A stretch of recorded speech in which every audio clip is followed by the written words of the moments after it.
Welcome, welcome, welcome to this Wise Women Roundtable, exploring the absolutely amazing and continually increasingly intense energies that we are dancing with over time. We've just been doing this, how long have we been doing this? Like a year and a half now, that we've been doing these roundtables and looking at the energies. And I'm just amazed at how the intensity feels like it's just heating up or getting more so or something like that.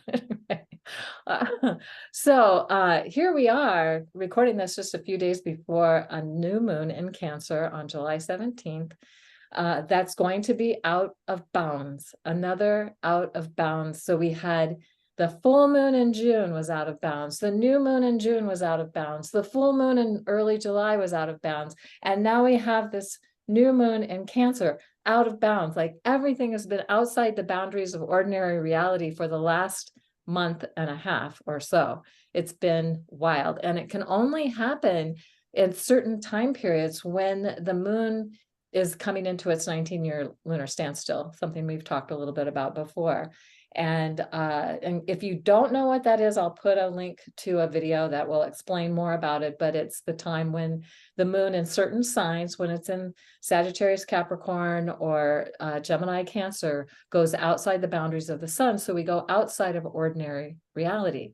And so we've been in this sort of extraordinary place, extraordinary, outside of ordinary, since that full moon in early June.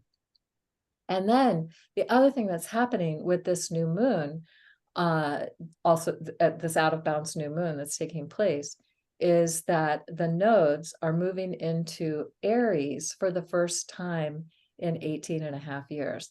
The last time they moved into Aries was, just the exact date, was December 26, 2004. And at that time, Pluto was in the sign of Sagittarius. That's going to explain more about why I said that in a moment. And so now on July 17th, 2003, we have the North Node going into Aries, the South Node going into Libra, and Pluto. So when they move, the nodes move backwards. So they move into the 29th degree, not the 0 degree. So they're moving into the 29th degree of Aries, Libra, and Pluto is at 29 degrees Capricorn in a pretty precise square.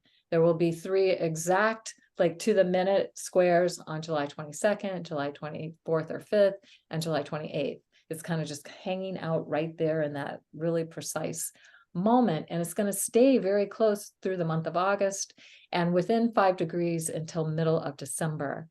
So this is a feature that doesn't usually happen. When the nodes move into Aries, Libra, we always know, with the North Node is in Aries, we always know we're in the coming into the 19-year lunar standstill exact center point, which is when the North Node reaches 0 Aries. That's the most precise point of that. It's when we know we're at the center point of the lunar standstill. There's about 3 years on either side of that center point when the moon's going outside the boundaries of the sun in the signs of Gemini, Cancer, Sagittarius, Capricorn. And literally in Scotland, the Callanish standing stone circle, that's where the moon walks the land when it's in those signs. Like the full moon in Capricorn or in Sagittarius will just walk across the land. And this is where the saying comes from: when the moon walks the land at the calling of the cuckoo, the shining ones will return.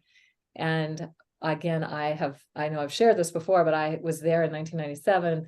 We were doing a big ceremony in one of the stone circles there, and somebody said, "I heard a cuckoo."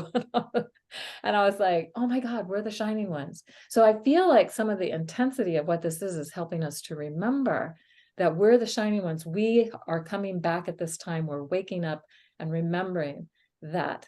So Pluto is here to help transmute and transform, do an alchemical process on everything that's in the way of us being the shining ones, being the ones that are here to shine the light of this new cycle of life, like a 26,000 year galactic year. We're here as the seeds of that, the seed people. We're here as the the shining ones, to help shine the light into how we want to really intend this next cycle that we're coming into. So Pluto is here to help us look at all the things that are in the way of that and transform them so that we can show up in the strength and power of who we truly are, and not who we just who we think we are. So, and it's rare because Pluto does not, can only be in Capricorn every 250 years or so. It's there for about 16 years. So the nodes don't always go into Aries, Libra while Pluto's there. So this is rare. And the last time it happened, it was the North node that went into Libra, the South node went in, and that was back in 1772, I want to say. I don't not remember the exact date, but it was back in the 1770s. And it wasn't at the precise moment of the nodes moving in to Libra Aries. At that time, it was more in the middle of it, had been there for a while. And then this one is just like, it's just so astounding. Like they can both be at those 29th degree, the Aries 29 degrees, Libra South node 29 degrees, and then Pluto at 29 degrees. Capricorn squaring the whole thing and just lighting it up. So how are we completing with the past so we can move to our future? What's in the way of the things that we've known in the past that will help us move to our future? When we can transform those things, because and also, what are the gifts of the past that can help us move to our future? And Pluto can shine a light on that as well. So this is big, and these energies will last until mid-December. I mean, the intensity of what it is that we're experiencing. So it's not just this moment right now, it's going on into the end of the year. And then on July 22nd, when we have the first exact Pluto square the new nodes to the minute happening, we also have the sun moving into Leo and Venus stationing retrograde. And this will be the completion of the current Venus cycle. She's going to go into a synthesis point, but the current Venus cycle is Capricorn. And that started in January of 2022. And that is the energy of the grandmothers. How are we now remembering and coming back to the place of honoring grandmother wisdom that everybody has within them?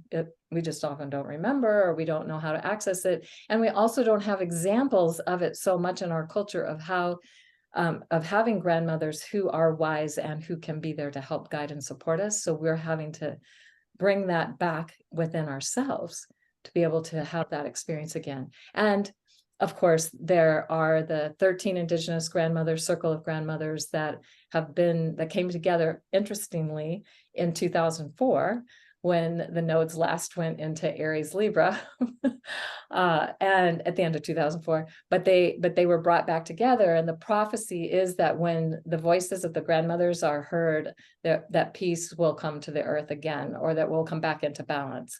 I don't know if I didn't probably say that exactly right, but something like that. And so this is this cycle of the last 18, almost 19 months of really tuning into the depth of grandmother wisdom has been profound. So love that we've been doing this Wise Women Roundtable pretty much the whole time we've been in this cycle. Actually, I think we started a month or two before we went into this cycle.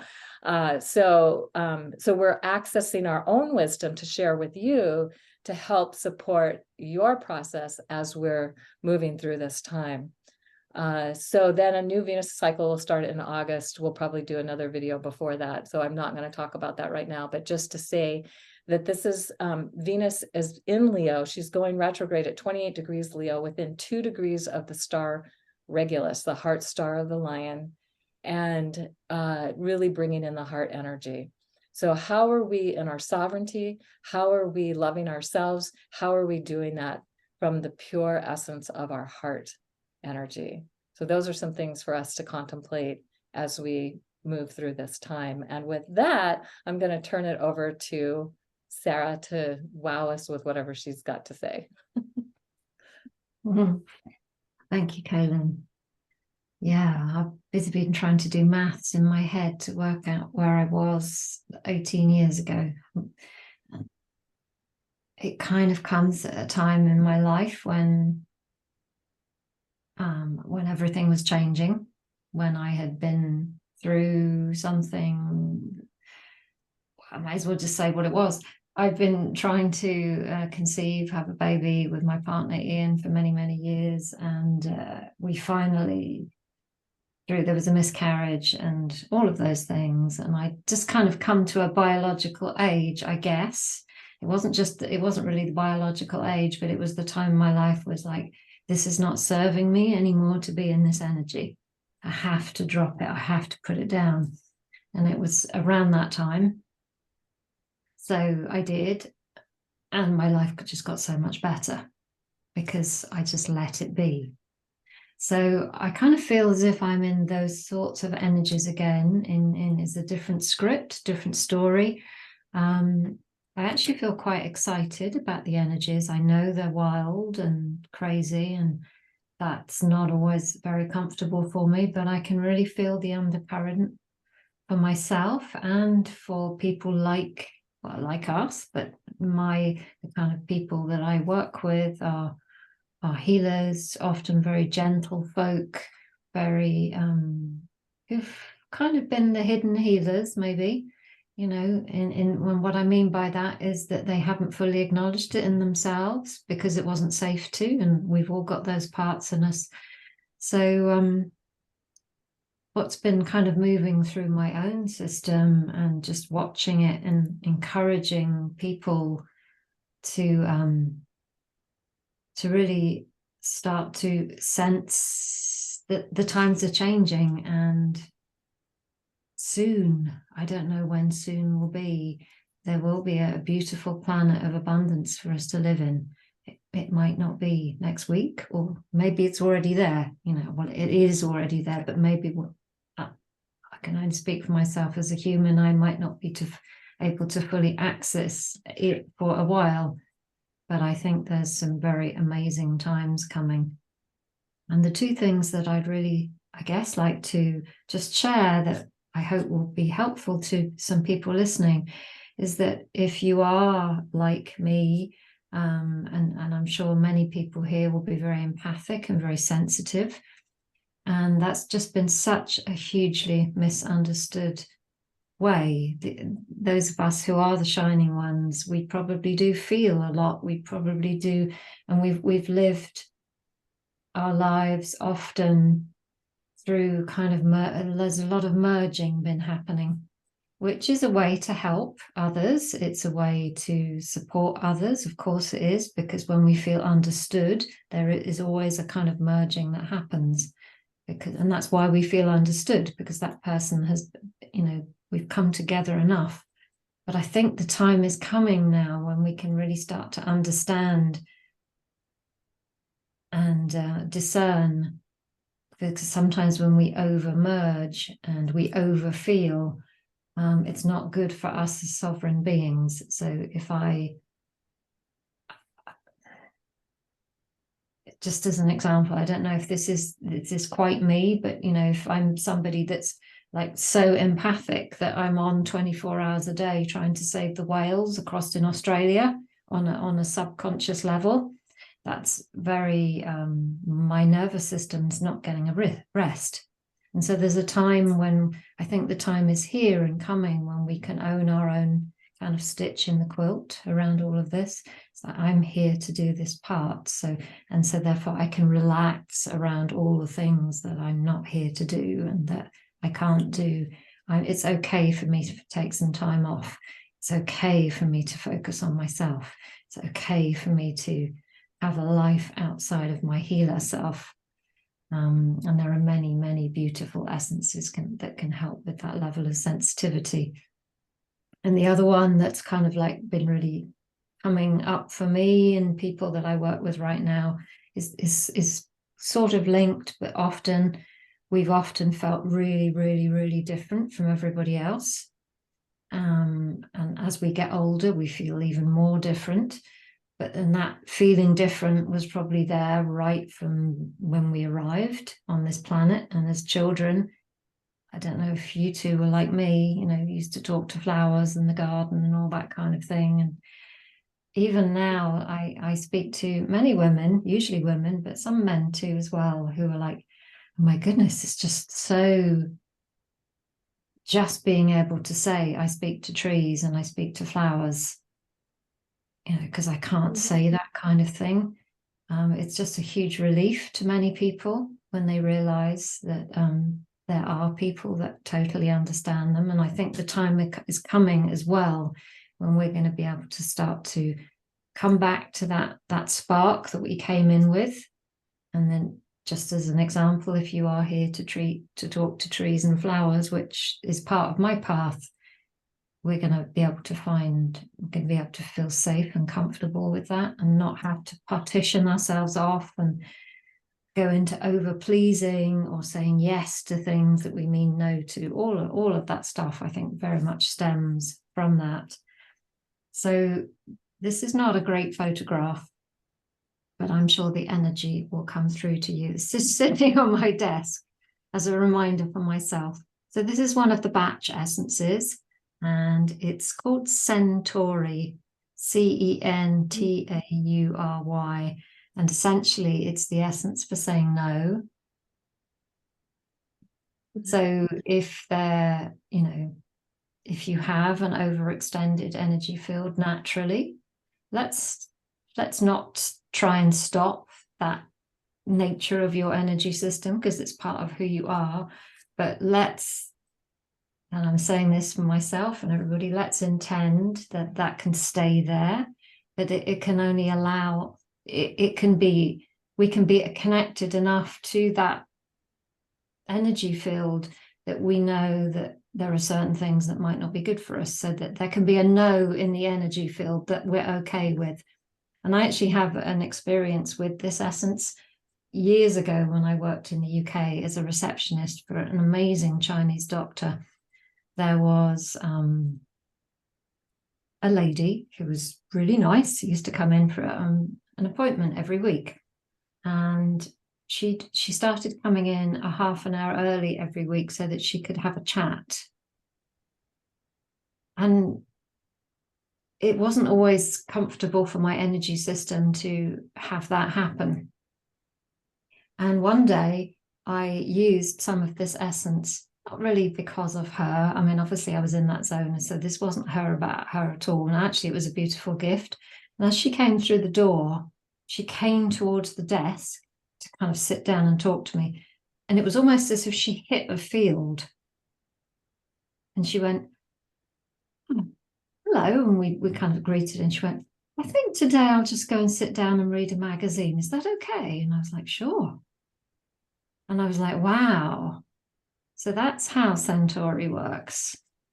It was just so easy that there was some kind of no in my energy system, that I wasn't accessible.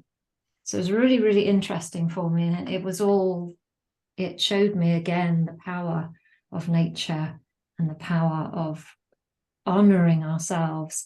And so to just come back to what I feel is the time is coming, and we may need to learn how to do this. And we may need to make some mistakes along the way, but I really, really, really do feel that the time is here for us to start to stand up. We've been talking about sovereignty for many, many years, probably many centuries. And it's like, okay, so I get this now. I get what sovereignty is. I get it. So now I need to find out, I need to learn to walk with it and dance with it, and truly, truly, truly, truly not just play with the words anymore. Do it, be it. And so that was a bit Aries, wasn't it? It was a bit Sarah. It was a bit something. Yeah. So yeah, that's what the nature kingdom would like to express through me today. So Nalini, I hand over to you. Thank you, Sarah. This has been so much fun to listen to each of you ladling light in exactly the way that works for you. And I love you, and I appreciate it more than my body's going to let me say right now.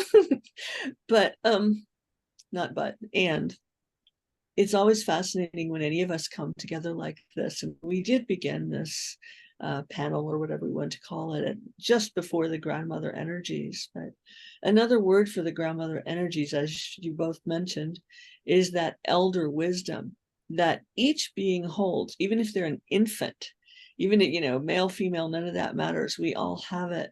This is what I find is being honed and refined and cultivated within each of our essences. And does that happen through challenging circumstances? Well, it seems to have done. Does that happen through ease and grace? That also occurs. And that's happening all at once right now.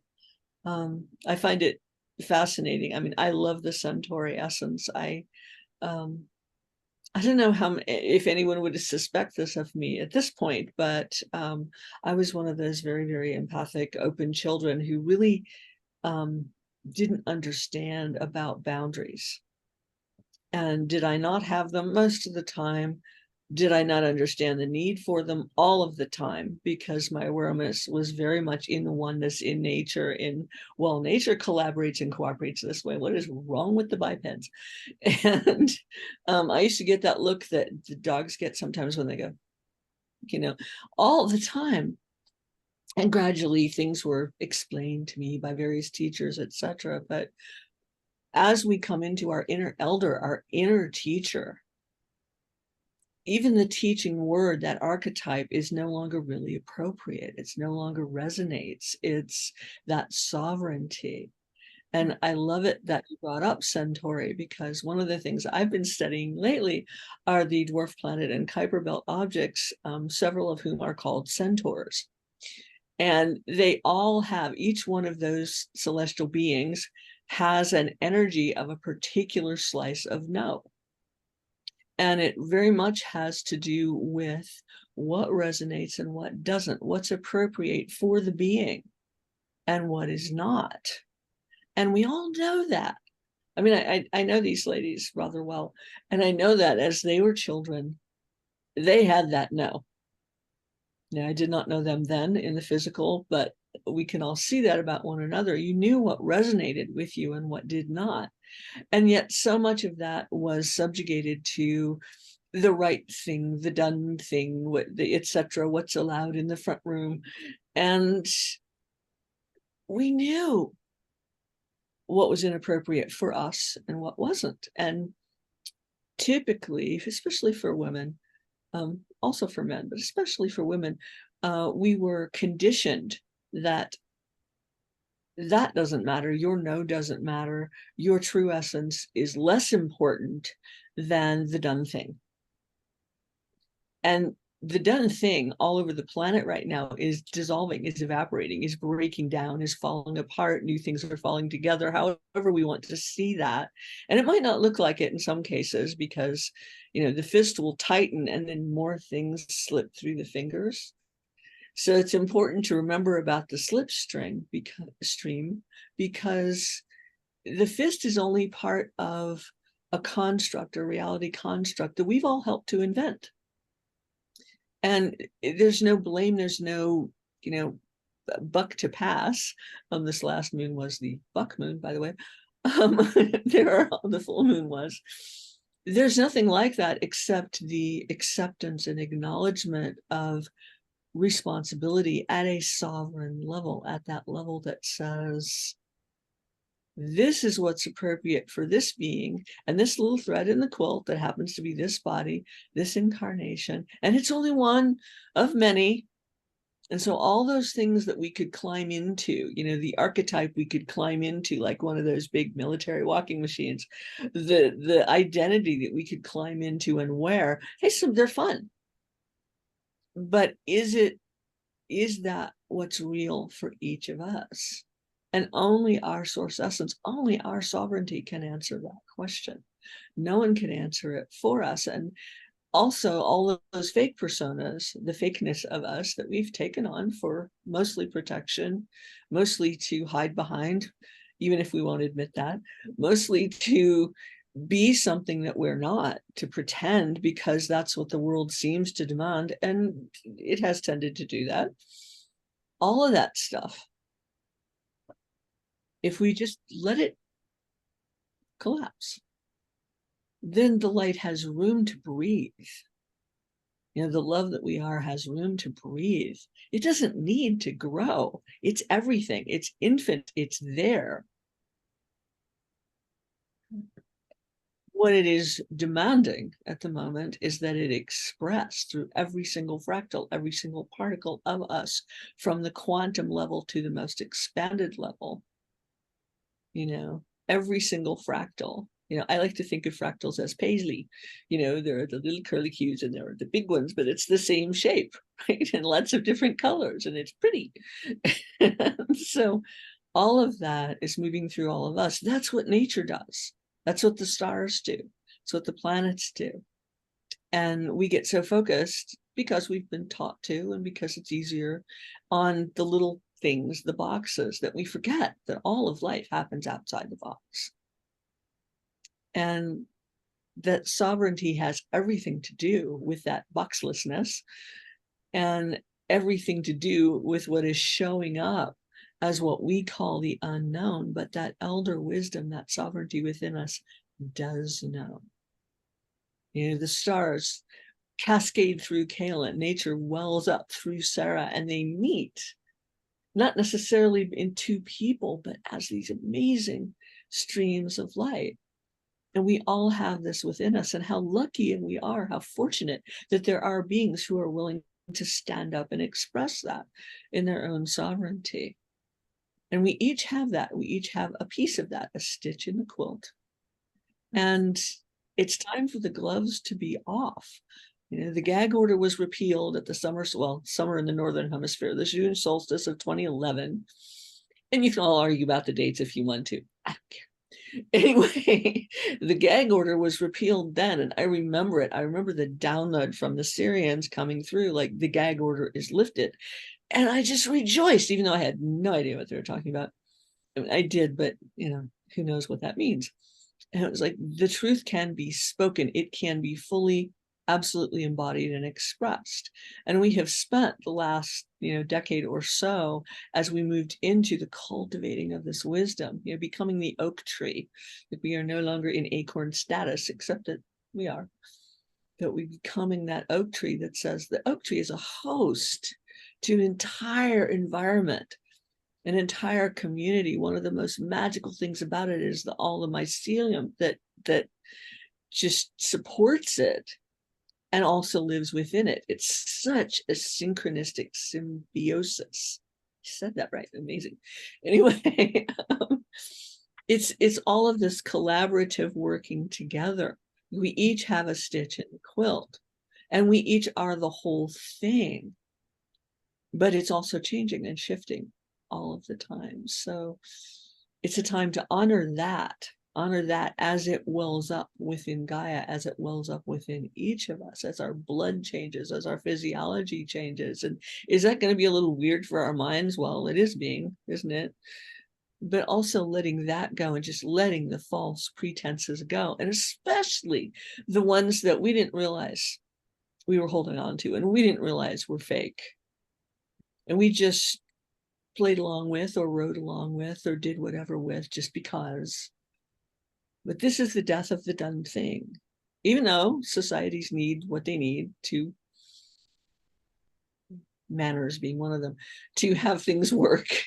But allowing, what is it that really I'm living within and for? And let that lead. Let the light lead. The love is there. We can all be the love that we are. So again, thank you to both of you, and thank you to everyone watching. We are all important. It's time to remember that. Thank you so much.